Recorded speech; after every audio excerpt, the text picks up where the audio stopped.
Hi, this is the Lord Wordworm basic tutorial. It gives a brief summary of all of the aspects of the game. If you want more details, please watch the advanced tutorials or visit the Lord Wordworm website. This tutorial assumes you've already watched the 90-second introductory tutorial that explains how to place tiles on the board. When placing a new tile, the new word must be a valid 4-letter word that has not yet been placed on the board.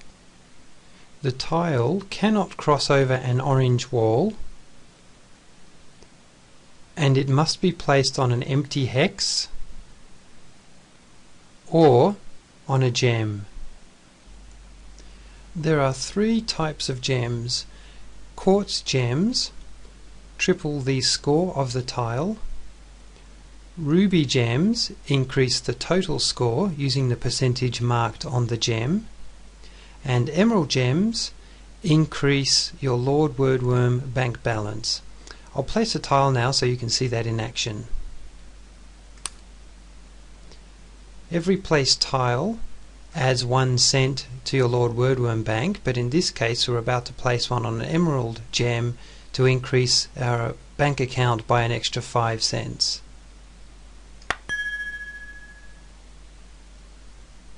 Many gems have either 1, 2 or 3 letters on them.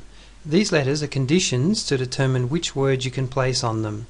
If the letters are crossed out, you cannot place a word containing any of those letters. If the letters are not crossed out, your word must contain any of those letters. An easy way to remember this logic is to always use the word OR. That is, an ABC not crossed out means your word must contain an A or a B or a C. Conversely, an ABC crossed out means your word cannot contain an A or a B or a C.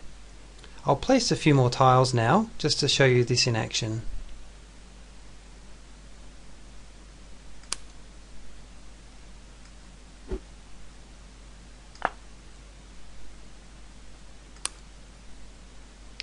Here we're placing the word cone, which contains an N in it. Then we're going to make the word done.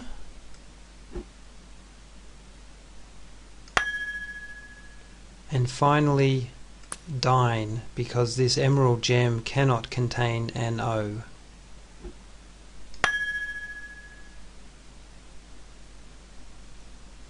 Your total score is based on individual letter points, where harder letters are worth more. The letter points are shown under each letter on the toolbox.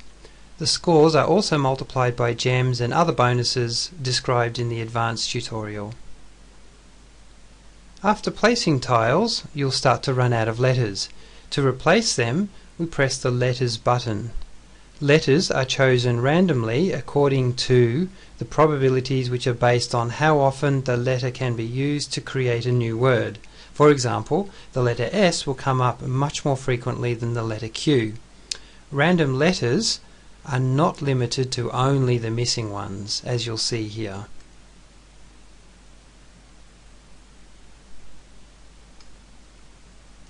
We can also purchase magnets and place them on vacant letters. That will increase the probability of that letter being replaced or replenished. Whilst not playing the game, your bank will receive up to 20 cents over 48 hours. That amount starts off quickly and then slows down as you approach the 48 hours. After 48 hours you won't receive any more until you start playing again. The rollback function is similar to an undo. Tiles that are rolled back will return any gems collected, including any money from the emerald gems.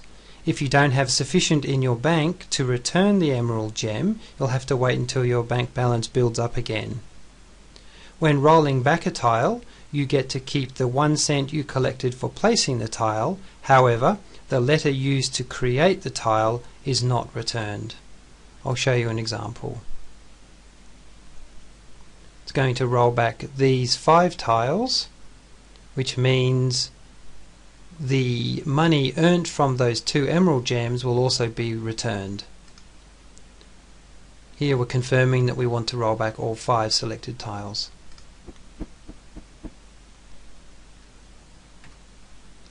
The top-up button is used to increase your Lord Wordworm bank balance using your MasterCard or Visa card. The top-up facility incorporates our proprietary SSS payment system, which provides simple, safe and secure transactions. The Submit button is used to finish your current game and add your score to the high scores list. You earn 1 cent for every 50 points scored, and after submitting the game, you choose your next one from the list of challenges and recommendations from your friends and the Lord Wordworm team, or you can choose an easy, medium or hard board. Once a game is submitted, you cannot go back and add to it, and you cannot play it again. The New Game button is similar to the Submit button, but it shows you the new game choices to help you decide if you actually want to submit the game.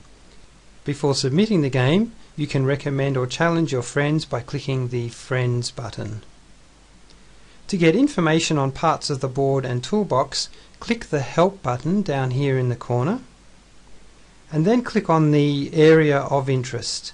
In this way you can get specific information on a tile, a gem, any letter, the top-up history, the score breakdown, or any other toolbox button. Once you've finished playing, you can browse to another page or close the page, the tab, or the whole browser. Your game is automatically saved. Well, thank you for watching, and we hope you enjoy playing Lord Wordworm.